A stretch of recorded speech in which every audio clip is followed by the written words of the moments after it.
Want to welcome everybody to this session of our Sages Dermpath Happy Hour. I'm very pleased to have Dr. Chris White joining me. Chris did his undergraduate work at Case Western, and after attending medical school in Chicago at the Chicago College of Osteopathic Medicine, finished a derm residency at the University of South Florida in Largo in the summer of 2021.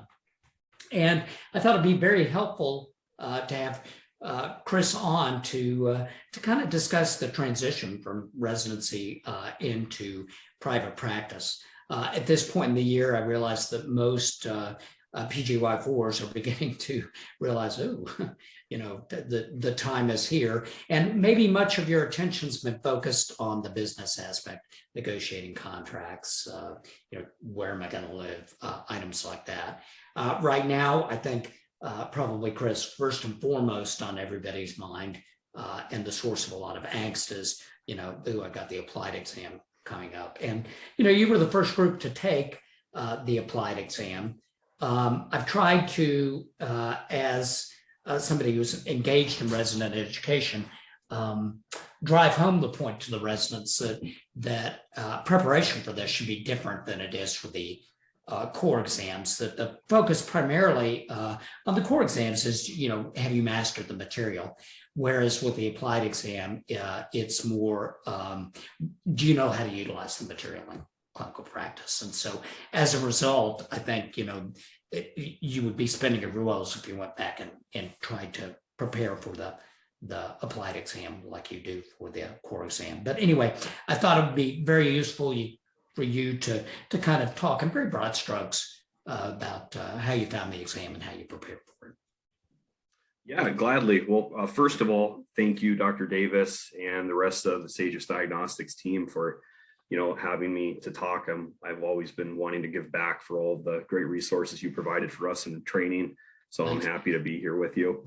I do think that you're absolutely right in terms of what the ABD was trying to accomplish with the new certifying exam. And I remember asking you when we were residents, what do you think the questions are going to be like?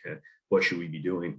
And you're absolutely right. The basic and the core exams are targeting very specific things. And then the applied exam is more, as you had mentioned, pragmatic application of things that you've picked up in clinic, and have you been paying attention during your residency? Are you going to be a safe practitioner? Do you know, just the broad strokes of how you're going to manage patients and algorithmic approaches for what you're going to do for specific diseases and specific circumstances that different people will present with. Yeah, it's kind of like, I would imagine each question's kind of like a different patient encounter. So it's kind of like a day in clinic, and yeah, exactly. And I think where I was anticipating a lot more of like core style questions, even though we had been told otherwise, you're absolutely right. Each patient, you are giving more of a clinical vignette and maybe some histology or CODA or something like that.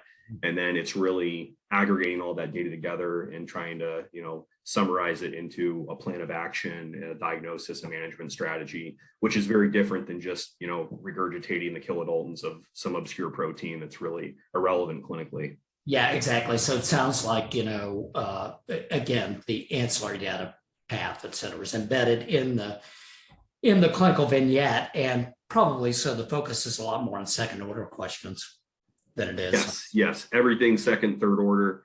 I don't remember there really being much in terms of, like, here's a picture, what is this? It was very much more, first set of labs you're going to order, or imaging you're going to perform. What type of biopsy would you do? Why would you do it? What are you looking for? What type of histology would you anticipate seeing based on this clinical presentation? Things like that, where you're trying to really aggregate all of that data. Like I'd said, just things that you get used to doing in clinic, where you see something and you're thinking, well, this is this color and that might mean this histologically. So I would do this and I would treat with this type of medication. And because of this other condition the patient has, this is why I can't use this medication. So maybe you're given a few different options and you need to choose. While 3 might be right, because of the scenario they've crafted, you can eliminate 2 of them or 1 of them, and then you arrive at, what they're, or hopefully you're arriving at what they're looking for. Yeah, exactly. I mean, I think, people need to keep in mind these are minimal competency exams, and I'm sure there's enough leeway. There's an art to, obviously, to practicing medicine, and, there's the old adage, there's more than one way to skin a cat. So, I think they're looking for outliers when they're looking at the test results. Yeah, most definitely. Yeah, exactly. And so I think, probably one of the key ways for people to prepare for that, each residency is different, right? And certain disciplines are covered. And if you have a knowledge gap that you can identify, at this point in your training, let's say you didn't get, a lot of laser or cosmetic exposure, then you probably want to focus on how to manage patients in that given discipline rather than the minutia of, X, Y, Z, in terms of preparing for the core or for the apply. Yeah, that's definitely true. I do think that might have been one of the rationales for the core being divided the way it was, because that was a little confusing to me why we were trying to focus on like medical dermatology, surgical, and separating them out when we know that real clinical practice is, tying all those things together. But I think it helps you to find what your weaknesses might be, and then you can really drill down on those so that you're bettering yourself for the applied exam. Sure. And that's exactly what you said. I mean, and it gives you that opportunity to really strengthen those weaknesses, which is good for patients and it's good for the certifying exam as well. For sure. And I remember you telling me that you didn't think that there was a whole lot of time. You had plenty of time. Time. I can't fathom that really being an issue for most people. I'm not really much of a break taker, so I generally just kind of power through those and do like a meal bar for lunch or something like that. But I can't fathom time being an issue. Okay. Not even close. And that was a big concern of mine too, because that's always your concern. It's like, no matter what, if you don't have the time to answer the question, you're kind of out of luck. But I don't think that that's going to be an issue. The people I've talked with all had plenty of time. And I don't think the goal is to time limit you. It's to make sure that, you have some constraint, but it's very relaxed. That would not be something I would be nervous about if I was going to take the test again. Yeah, it's very good. And I think, another point that I want to make is every resident I've talked to who has taken it thought it was a very fair exam. They thought they could say they all came out and thought, I get it. This was fine. This was good. This was, very fair. So. Yeah. And that's been the feedback that from the people I've spoken with that I've gotten to. And I mean, we all basically use the same types of review approach in terms of the books and question banks and things like that. So, preparation wise, I think there was at least some foundational level that we had all achieved. And everybody had the same type of feedback, where there are a couple things out of left field, as there is in any test. Oh, yeah. But by and large, the overwhelming core of it was, just basic stuff that you're going to be comfortable with as long as you've, been going to clinic and been seeing patients and practicing the way that you should be in residency. Well, they always say if you don't have some of those outliers as you're writing a test, it's not a good test. And obviously some of those are used for, future development of tests and things like that. So anyway, well, that's good. I really appreciate that. So let me ask you this, having been in practice now, at about 9 months and looking back, are there any things that you're glad you did in preparation for going into private practice, or are there any things you wish you had done that you hadn't done in terms of preparing to make that transition into seeing patients, day in and day out? Yeah, I think so. Some of the things, and this kind of, lends itself to our previous discussion, like the journal reviews, like everything. When you're in practice, I think journals are an incredibly important thing to stay up to date with. I do think that when you're going into like your crunch time for boards prep, you're probably not like, cruising through JAD every night. And for me personally, I had put a lot of like the last around 6 months on the shelf, just waiting. And then I, reviewed all of those things. And I think staying up to date with the journals, and even if you're just perusing through with like practice update of the fall clinical website, I think there's lots of good little summary articles in there that can keep you up to date and abreast on what's new. And that was something that I thought was very helpful transitioning. And I think the only downside to just any type of standardized test is you get into that very like black and white state of mind where like it's multiple choice, there's an answer, like you have to get it right now in this like minute and a half that you have to answer the question. clinic's not like that. And I think that when you're reading about, different reviews and different types of studies that are being done, it gets you a little bit back into that frame of mind where now you're having a patient interaction. It's not necessarily just A, B, C, D, or E. There's a variety of things that need to be incorporated into your visit. And I think it just kind of shifts you from route memorization and addressing things in a very numerical way to a more algorithmic approach and more of a global approach to the patient, which I think is helpful. And it also makes you just a better provider. Yeah, I think that's a very valid point you make too. And to a certain degree, you do this in residency. I find now, even in the practice of dermatopathology, I'll flip through a journal that I get, and table of contents, and read the abstract, and you kind of know what's out there and what's not. But really, it's when you encounter a case that is germane to a particular entity, or about a particular entity, that's when you drill down and you say, oh yeah, I remember seeing that article, and learn about it. And then what you're talking about too is getting into to the art of medicine as well too. And wouldn't you say it's a little bit daunting to the first time the buck stops here, you're seeing the patient and your name is on the on the list? Yeah, absolutely. I mean, I remember my first patient was literally, it was a spot check for a single mole on the left dorsal forearm. And I'll probably never forget that, because I walked in, it's we've seen thousands of moles, looked at it, was totally benign looking. And all of a sudden I just had this moment, and all of a sudden my dermatoscope's out and I'm looking, I'm oh, am I really sure? Am I 100% positive? There's nothing atypical. Is this pigment network 100%? But I think that fades pretty quickly, or at least it did for me. Once you realize, you get that confidence, you've done this for years now with residency, and if you've had good training and you've had a lot of mentors and co-residents and people that have helped to prepare you, and that becomes more of that, that net that catches you. And that's your baseline confidence, where you just feel, you have a good base of knowledge, and that kind of carries you through that first, I would say, month or two, where you're still a little shaky to start. Yeah, it does. And I can't underscore enough the importance of taking time to hone your communication skills. Patients are really going to remember more about how you said something to them than what you said. And I think it's all, wouldn't you say it's all on how you make them feel?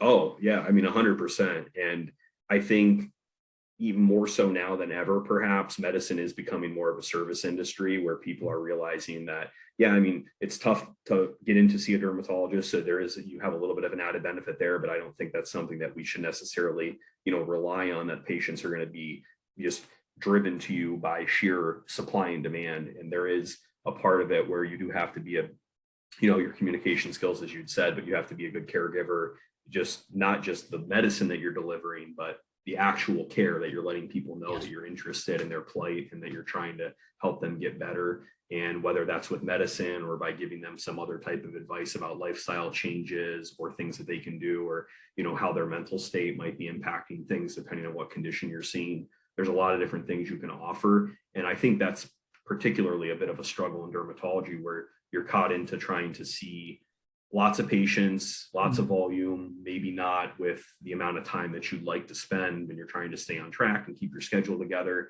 And I think that that's probably the balancing act that is the hardest to do, especially when you're starting out, where you're trying to build your practice. You're trying to, meet some type of personal goal in terms of volume that you're seeing and things like that. But you also want to make sure you're getting the points across to the patient, and that you're giving them the time that they deserve and that they need to feel comfortable with what you're doing. Do you have scribes in your office? I do. Yeah. I'm lucky. All of our MAs are scribes, and staffing, while it's been, staffing's just been very interesting over the last year anyway, which I think with COVID, there's been a lot of issues, but I've been lucky that I haven't had that much problem with it. And I have a good group.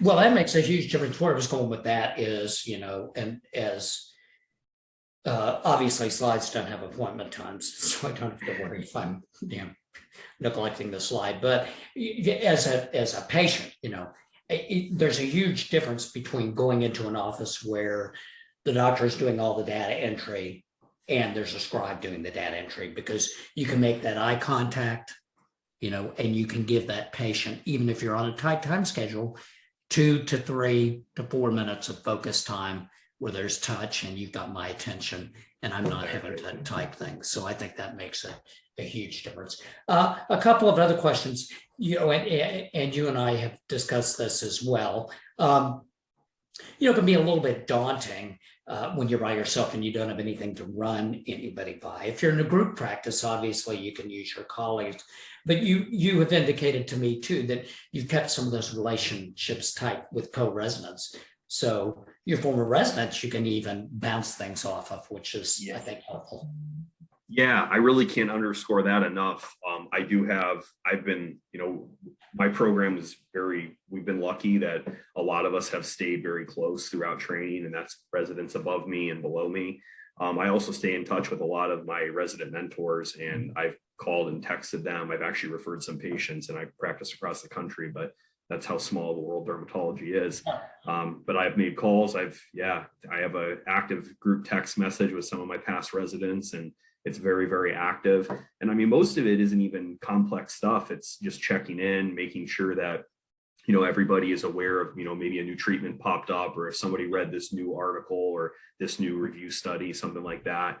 And I think it incentivizes all of us again to just remain up to date with everything. And it's been a nice database of getting other people's input for, everybody doesn't treat things the same way, and there might be 5 or 6 ways to treat something, and getting that extra little bit of, oh, this has worked for me, this has worked for me. That's very helpful. Well, and I think, I remember first starting at clinical practice, especially if you're by yourself, you need to have the backup plan. So you're seeing the patient, you have plan A, but in the back of your mind, you better have alternatives C, D, and E for if it doesn't work out, and sometimes, when you have that plan A, maybe the patient hasn't told you that they've already received treatments A, B, C, and D. And as you're feeding through, I'm going to do this. And then you get to the end and it's like, oh, what's 6th line for this disease? And you're trying to remember that because they've already tried and failed. They forgot to tell you they've been presented at grand rounds in 3 different cities in the country,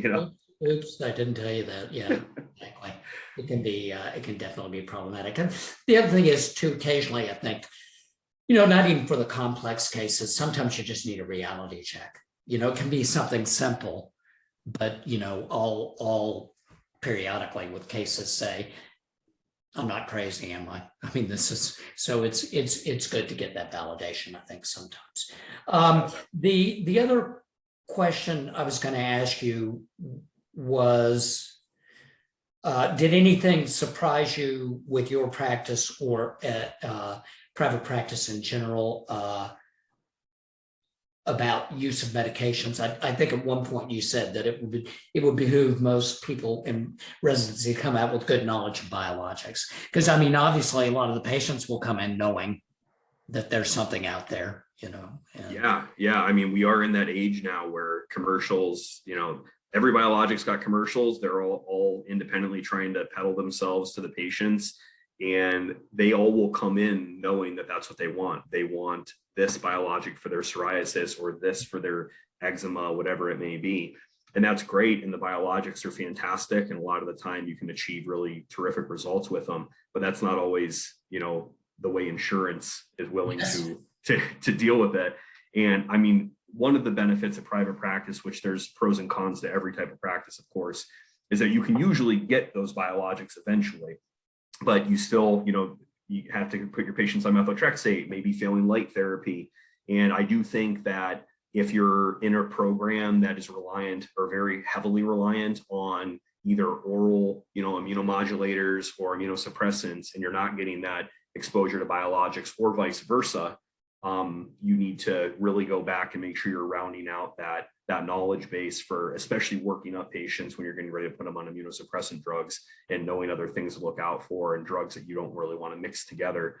And kind of going to the opposite end of that, if you're at a really academic program where resources are available, where you can have people on 2 or 3 different types of biologics for separate things, that might not always be something you're going to be able to do when you're an independent practice, because I mean, I'm getting to the point now, I'm having prior authorizations for like tretinoin, and you have to fail clindamycin for a month before you can put somebody on it. Yeah. I mean, that's crazy. So you have to be dynamic and ready to kind of jump through the hoops and make sure you know how to craft, not your note per se, but the things that you need to guide a patient through to ensure that if they're a candidate for a certain therapy, then great. And if not, you need to make sure that's well documented so that you're supporting whatever choice you're making. And that's definitely something that can catch you off guard when you start and you're like, oh, this is great, I want this biologic. And the insurance company says, you have to fail 4 more drugs before we can even think about that. And you're back to square one effectively.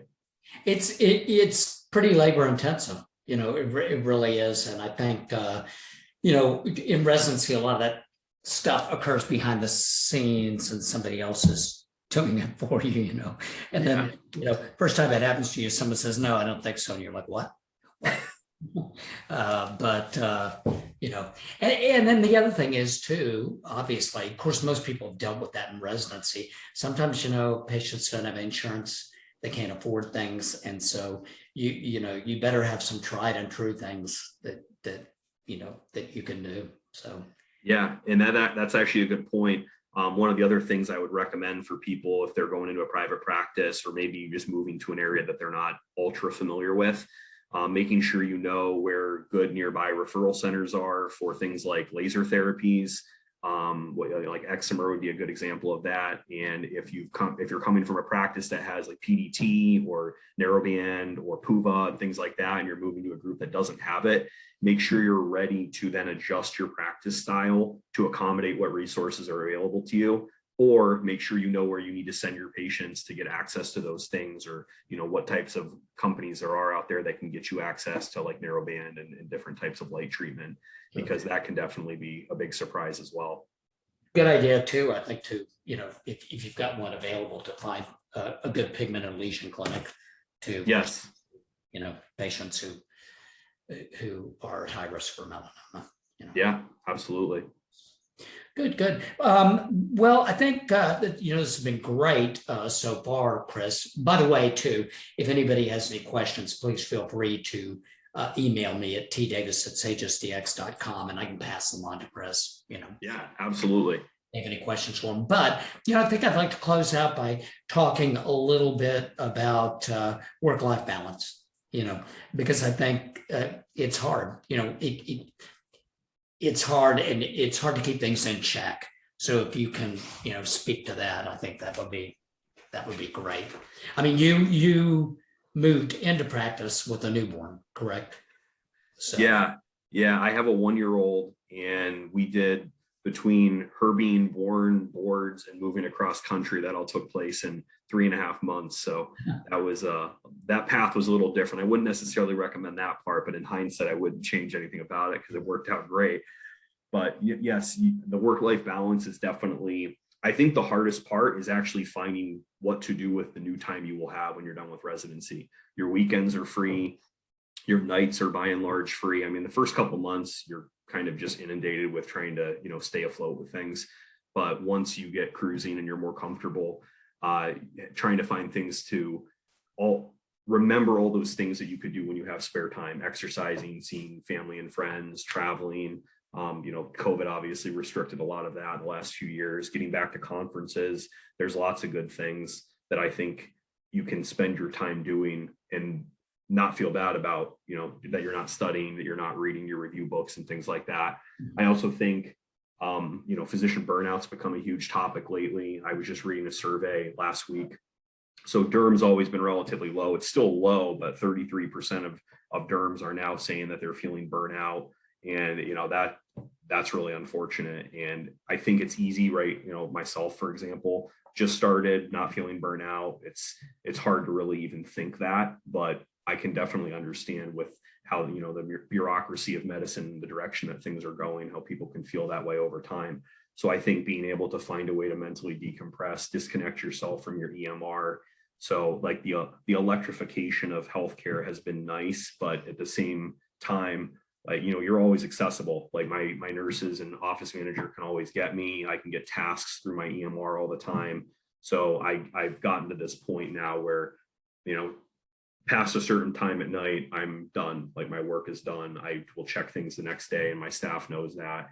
And I think it's important to really identify that work-life transition where, these are your work hours and this is when you want to be dedicating time to patient care.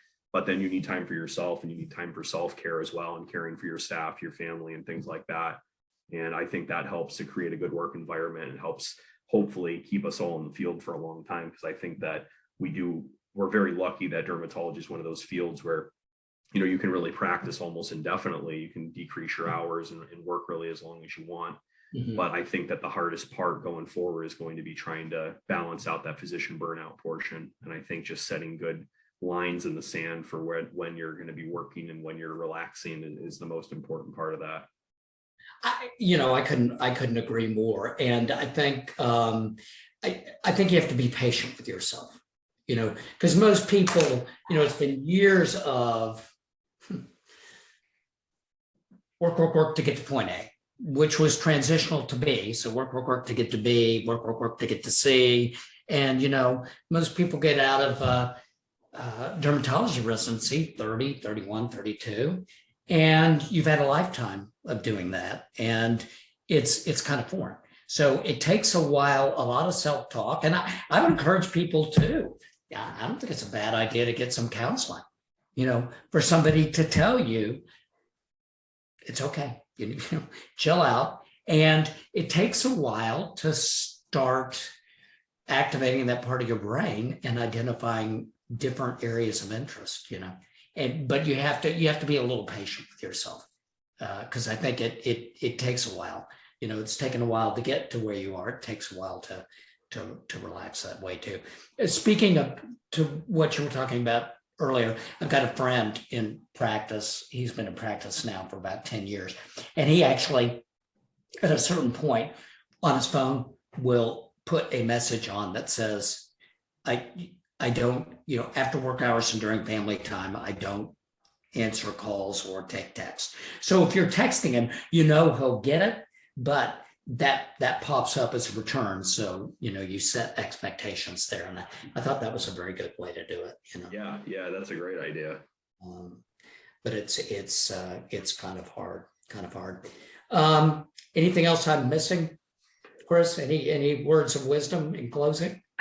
I don't think so. One thing I did want to mention, for those like the financial and healthcare planners out there, one other good thing to do between residency and graduation, if you haven't, is make sure you get disability insurance, get life insurance, make sure, especially if people have co-signed loans for you, or if you have other people that you're caring for and that you're a financial provider for, making sure that you protect those things. It's not anything that anybody wants to think of or talk about, but it's a really important thing. And you'll have a little bit of downtime between boards and starting work. So if you haven't done that already, I would encourage everybody to do that as quickly as you can and get that taken care of.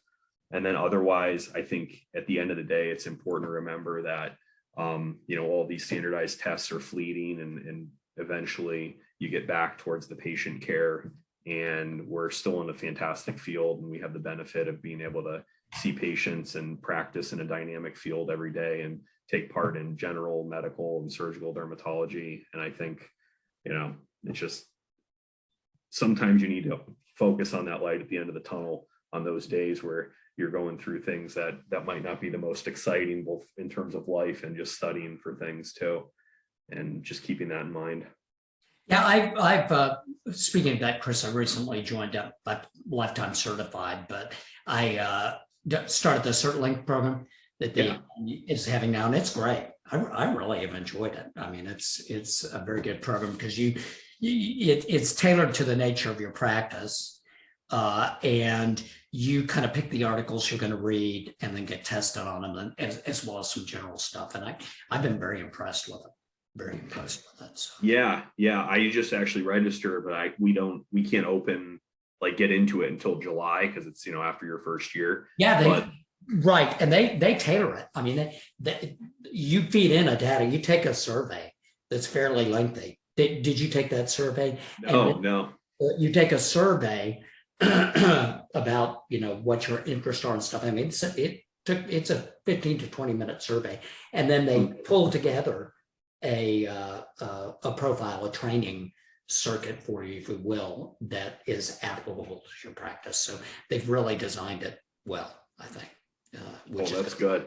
I'm glad to hear that. The feedback I've seen from some of the older residents has all been good, but I think that was a nice transition away from the maintenance system where you're, it just it seems much more relevant, and I think it's more beneficial to read things periodically throughout the year than every 10 years. Exactly. And I think, for the same reason that as we've discussed one-on-one before, I think the whole certification process that you guys went through is much better than the 1-2. So anyway, well, I sure appreciate you taking the time. And I'm sure if anybody has any questions for Chris, I can pass them on to him. I'm sure he'd be happy to answer them. Yeah, absolutely. And thanks again for having me, Dr. Davis. And sure. Thanks for all your tutelage throughout the years. Oh, certainly. Stay warm up there in Ohio. I'll try and send some Texas sunshine up your way. Yeah, please do. We could use the help. It snowed this morning. Unbelievable. Okay. Take care, Chris. Yep. Thanks. You too. That